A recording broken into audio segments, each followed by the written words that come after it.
അസ്സലാമു അലൈക്കും വറഹ്മത്തുള്ളാഹി വബറകാത്തു. എൻ്റെ ഹബീബീങ്ങളായ മുത്തുമിനീങ്ങളെ, വളരെ ഗൗരവമായ വിഷയമാണ് ഓരോ ഫർള് നിസ്കാരവും ബോധപൂർവം ഒഴിവാക്കുക എന്നുള്ളത്.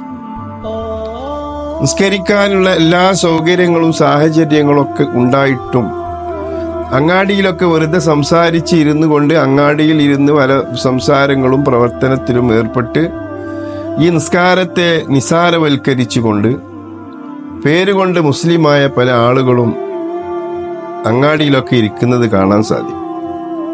അങ്ങനെയുള്ള ആളുകൾക്ക് 6400 വർഷക്കാലത്തോളം അള്ളാഹുവിന്റെ ജഹന്നം എന്ന നരകത്തിൽ വസിക്കേണ്ടി വരും എന്ന് മുഹമ്മദ് മുസ്തഫ സ്വല്ലല്ലാഹു അലൈഹി വസല്ലമ തങ്ങൾ അരുളിയിട്ടുണ്ട്.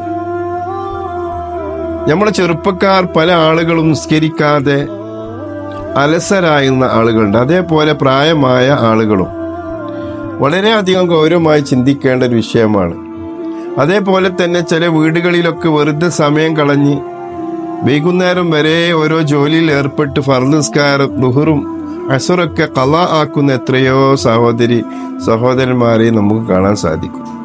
അവരൊക്കെ ചിന്തിക്കേണ്ട വിഷയം അസ്വലാത്തു ഇമാദുദ്ദീൻ വ ശിആറുൽ മുഅ്മിനീൻ, നിസ്കാരം ദീനിന്റെ തൂണാണ്, മുഅ്മിൻ ആണ് എന്നതിന്റെ ഒരു അടയാളമാണ് നിസ്കാരം എന്നുള്ളത്.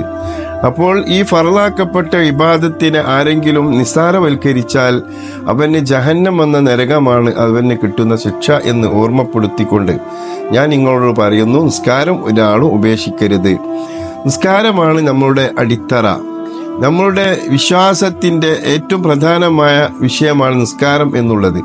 ഒരു വിശ്വാസിയെ സംബന്ധിച്ചിടത്തോളം നിസ്കാരം നിർബന്ധമായും ആ സമയത്ത് തന്നെ നിർവഹിക്കാൻ നിങ്ങൾ ശ്രമിക്കണം. അള്ളാഹു തൗഫീഖ് നൽകി അനുഗ്രഹിക്കട്ടെ. അസ്സലാമു അലൈക്കും വറഹ്മത്തുള്ളാഹി വബറകാതുഹു.